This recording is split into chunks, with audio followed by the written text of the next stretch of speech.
시청자 여러분 안녕하십니까? 대구 경북 소식 전해드립니다. 대구 시립희망원 인권 유린부터 시작해 80 컨트리클럽 불법 미인가 회원권까지 천주교 대구 교구 관련 비리 의혹이 잇따르고 있습니다. 이 같은 무리가 꼬리에 꼬리를 물고 터져나오자 쇄신을 촉구하는 토론회가 대구에서 열렸습니다. 대구 천주교 사상 처음 있는 일입니다. 보도에 신병철 기자입니다.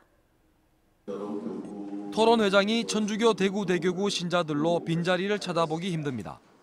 보수 성향이 강한 대구 대교구 한복판에서 열린 교구 쇄신 토론회에 신자들이 가득 모인 것은 의미하는 바가 큽니다.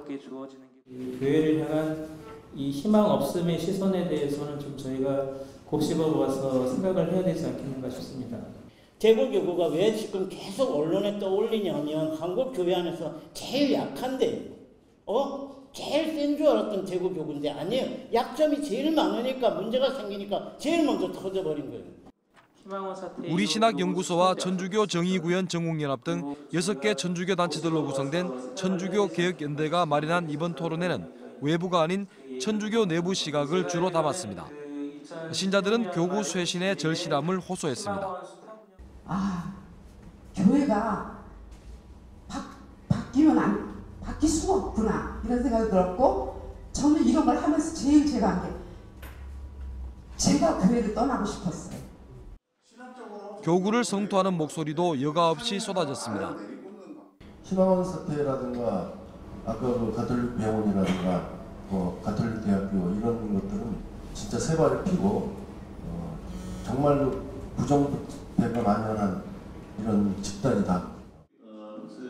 대구 대교구 쇄신을 촉구하는 신자 모임은 내년 3.1운동 100주년에 맞춰 친일의 부끄러운 역사를 조명하는 토론회를 열고 쇄신 운동의 열기를 이어갈 계획입니다. MBC 뉴스 신병철입니다.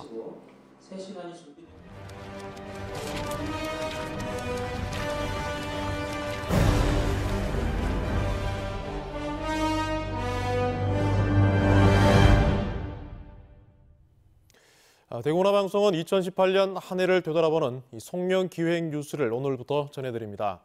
오늘은 첫 순서로 대구은행 소식입니다. 대구은행은 채용 비리와 비자금 조성 사건으로 은행장이 구속됐습니다. 최근에는 쇄신을 위한 움직임을 보이고 있는데 윤태호 양관이 두 기자가 함께 준비했습니다. 다사다난 올 한 해 대구은행에 꼭 맞는 말이 아닐까 싶습니다. 채용 비리, 비자금 조성, 대구 수성구청 펀드 손실금 보전, DGB 캐피탈 채용 비리까지 이 비리 백화점이란 말까지 나올 정도로 여러 비리로 몸살을 앓았습니다. 지역 최대 기업인 만큼 파장도 컸습니다. 먼저 채용 비리부터 살펴보겠습니다. 이 대구은행은 박인규 전 행장이 취임한 2014년부터 3년간 신입사원 24명을 부정 채용했습니다. 이 박 전 행장이 구속 기소됐고 전현직 임직원 7명이 불구속 기소돼 재판을 받고 있습니다. 이 대구은행이 경산시 금고를 유치하는 걸 돕는 대가로 아들 채용을 청탁한 경산시 간부 공무원은 뇌물수수 혐의가 적용돼 역시 재판을 받고 있습니다. 이 검찰이 수사를 잘한 것처럼 보이지만 실상은 그렇지 않습니다. 채용 비리의 큰 부분이자 세간의 관심을 끌었던 청탁자는 슬그머니 면죄부를 줬습니다. 정관계, 경제계 인사 등이 청탁을 한 것으로 알려졌지만 처벌받은 사람은 좀 전에 말씀드린 경산시 공무원 1명뿐입니다. 이 검찰이 청탁자 리스트까지 확보했지만 나머지는 입건조차 하지 않았습니다. 당시 수사를 총괄했던 최태원 대구지검 2차장 검사의 해명 들어보시죠. 그 청탁자가 누군지 아는 데는 그게 도움이 되는데 실제로 청탁자가 부정하게 채용된 과정에서 어떻게 관여를 했는지 여부는 그 표만 갖고서는 알 수가 없는 거거든요. 네, 비자금 수사도 마찬가지입니다. 대구은행이 비자금 20억 원을 조성한 사건으로 박인규 전 행장을 포함해 9명을 기소했습니다. 하춘수 전 행장이 조성한 비자금 규모가 훨씬 더 크고 비자금이 부정한 곳에 쓰였을 가능성이 높다는 시민단체의 주장을 검찰은 외면했습니다. 몸통을 뺀 봐주기 수사였다는 비난을 받는 이유입니다. 이 검찰이 하춘수 전 행장을 두둔하는 것 아닌가 하는 의심을 받자 뒤늦게 구청에 펀드 손실금 보전의 책임을 물어 하 전 행장을 기소했습니다. DGB 금융지주의 자회사 DGB 캐피탈의 채용 비리도 박명흠 대구은행장 직무대행이 아들 채용에 관여했다는 의혹을 받았지만 부장 1명만 기소하는 선에서 마무리했습니다. 꼬박 1년을 끌어온 대구은행 비리 수사로 전직 은행장 3명을 포함해 23명이 재판에 넘겨졌습니다. 하지만 완전히 끝난 것은 아닙니다. 구속된 박인규 전 행장에게 석 달치 급여 6천만 원을 지급한 김진탁 대구은행 이사회 의장의 고발건이 아직 남아 있습니다. 대구지검 특수부가 조사하고 있는데요. 대구은행을 바로 세우는 데 있어 굉장히 중요한 부분이라고 시민단체는 말합니다. 대구은행 부패청산 시민대책위원회를 이끌고 있는 대구 참여연대 강금수 사무처장입니다. 사회이사를 비롯한 그 지배구조, 임직원들에 대한 일대 혁신이 필요한 거지요. 책임 있는 사람들은 정말 물러나고 새로운 사람들로 구성이 돼서 은행의 어떤 경영 혁신을 앞당겨야 되겠습니다. 지금까지 지역사회에 충격을 던진 대구은행 비리와 부실한 검찰 수사를 짚어봤습니다. 이번에는 대구은행 내부를 들여다보겠습니다. 양관희 기자. 네. 1년의 비리 사건을 계기로 대구은행도 쇄신의 길을 걷고 있는데 기대만큼 속도를 내지 못하고 있죠? 네, 그렇습니다. 앞서 보신 것처럼 온갖 비리로 얼룩진 DGB 금융그룹이 개선책을 내놓았습니다. 지배구조 개선하는 행장 등 CEO와 사회이사를 뽑는 과정을 바꾸는 겁니다. DGB그룹은 지금까지 행장을 선임하는 방식과 행장을 감시하는 기능이 투명하지 않아 문제가 생겼다고 봤습니다. 예전엔 대구은행 사회이사로 구성된 임원 후보 추천위원회가 후보를 추천하면 주주총회에서 행장을 선임했습니다. 이번에는 DGB금융지주 사회이사와 회장으로 구성되는 자회사 최고경영자 후보 추천위원회가 후보를 추천하면 은행 임원 후보 추천위원회가 검증을 합니다. DGB금융그룹은 대부분 금융그룹이 이렇게 CEO를 뽑고 있다고 설명했는데요. 보면 아시겠지만 행장 선임 과정에서 은행 권한은 줄어들고 지주사 권한이 커졌습니다. DGB금융지주는 지배구조 개선안이 대구은행 이사회에서 지난달 통과되자 은행장 선임 절차에 바로 들어갔는데요. 그러나 쉽지가 않습니다. 대구은행 측 반발 때문입니다. 일부 대구은행 사회이사는 직전까지 행장 후보 추천권이 있었던 만큼 이번에도 은행 추천권을 달라고 요구하고 있습니다. 행장 자격 요건을 둘러싼 논란도 여전합니다. 예전에는 금융회사 경력이 20년만 있으면 가능했지만 이제는 금융권 임원 경력이 5년을 넘어야 하는 등 좀 더 까다로워졌습니다.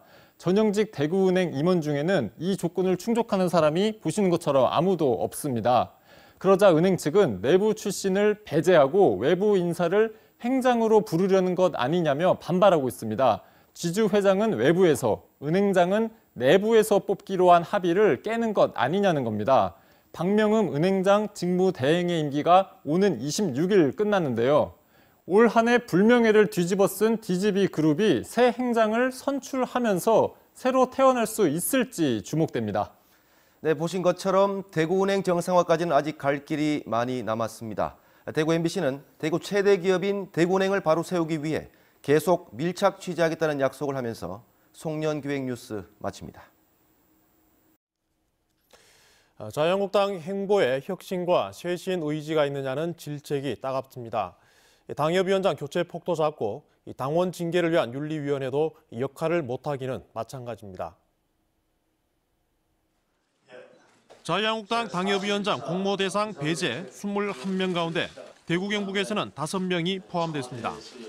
이미 당협위원장 자리를 잃은 김재원과 구속 상태의 최경환, 1심에서 의원직 상실형을 선고받은 이완영을 제외하면 지난 정부 요직을 지낸 정종섭, 곽상도 2명만이 포함됐습니다. 이 가운데 정종섭 의원은 일찌감치 총선 불출마를 언급하기도 했습니다. 한국당 안에서조차 소리만 요란할 뿐이라며 불만을 드러내고 있습니다. 적어도 시민은 지방선거에 대한 평가를 한 있어줘야 되는데 이러려고 이게 6개월 동안 끌어갖고 쇼를 했나 하고 산 것 없이. 한국당 대구시당도 물의를 잇따라 일으킨 당원 징계를 위해 윤리위원회를 열었지만 소득은 없었습니다. 더군다나 경선 과정에 불법 여론조사 혐의로 구속된 이재만 전 최고위원은 윤리위에 상정조차 하지 않은 것으로 확인됐습니다. 소명 절차가 소명 기회를 주게 해가지고 가능하면 이달 말경이나 이달 말경에 물리적으로 어려우면은 1월 초에 윤리를 다시 소집하게 됐습니다. 그럼 이재만에 대한 그 뭐 징계라든지 이런 거는 그러면 논의가 안 되는 거예요? 논의로. 그거는 논의 안 될 걸로. 한국당이 보수 쇄신책을 내놓겠다며 당협위원장 교체와 윤리위까지 열었지만 알맹이 없이 소리만 요란하다는 지적을 받고 있습니다. MBC 뉴스 조지안입니다. 대구지방검찰청은 6.13 지방선거와 관련해 선거사범 616명을 입건해 이 가운데 당선자 28명을 포함한 319명을 기소했습니다. 검찰은 권영진 대구시장과 강은희 대구시 교육감, 황천모 상주시장, 김학동 예천군수 등 단체장 4명을 비롯해 광역의원 8명, 기초의원 16명을 기소했습니다. 2014년 지방선거 때와 비교해 구속자는 17명에서 26명으로 52.9%, 입건은 12.6% 각각 늘었습니다.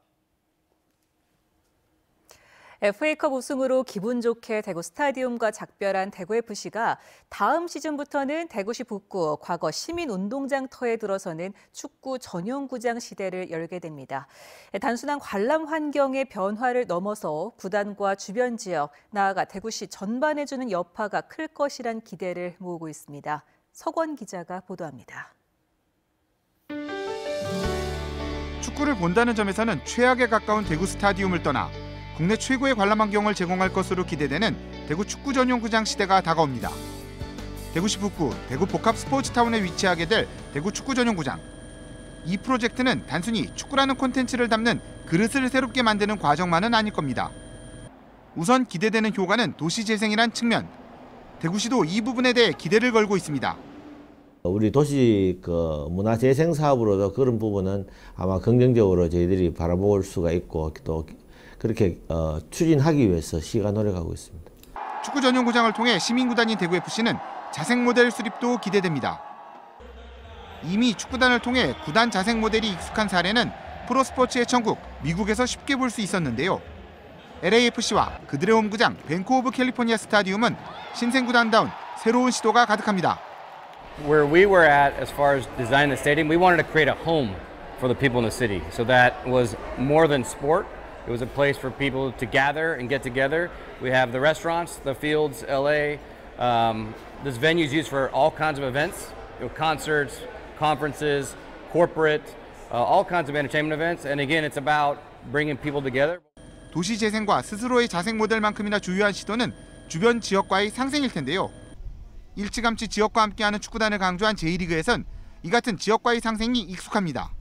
そういう世代の循環が生まれることがやっぱりそのスポーツの街としての市民にそういう気持ち意識になって一つの街がこう元気にもなるしジュビロになるのでジュビロというのはその単にサッカーのコンテンツじゃなくて街づくりとしての大事なコンテンツだっていうのは実はそういうことだからこの世代の循環こういう人の動きがやっぱり街を作っていくっていうふうに私は思っています。 새 구장을 통한 도시 재생과 구단 자생, 그리고 주변 지역과의 상생. 대구 축구 전용구장이 불러올 효과들을 대구 MBC 송년 특집 축구장 가는 길에서 오늘 밤 만날 수 있습니다. MBC 뉴스 석원입니다. 음주운전 단속을 피하려고 차를 돌리다가 차가 배수로에 추락하면서 운전자가 숨졌습니다. 포항 남부경찰서에 따르면 오늘 새벽 1시 10분쯤 포항시 남구 연이름 한 도로에서 승용차가 2m 아래 배수로에 빠져 운전자 A씨가 숨지고 동승자 B씨가 크게 다쳤습니다. 경찰에 따르면 A씨는 사고 현장에서 2km가량 떨어진 교차로에서 음주운전 단속이 있는 것을 보고 차를 돌려가다가 사고가 났으며 경찰은 음주 여부 확인을 위해 사망한 운전자의 혈액을 채취해 감정 중입니다. 대구시 교육청이 초중고 특수학교의 감사 결과를 홈페이지에 공개했습니다.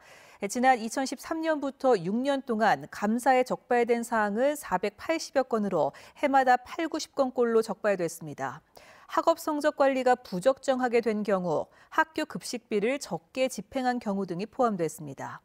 시교육청은 앞으로 행정 지도와 감사를 더 강화하겠다며 중대한 비위 행위는 원스트라이크 아웃 제도를 적용할 예정이라고 밝혔습니다. 어제 3명의 사상자가 난 대구시 중리동 주택 화재와 관련해 경찰이 원인을 조사하고 있습니다.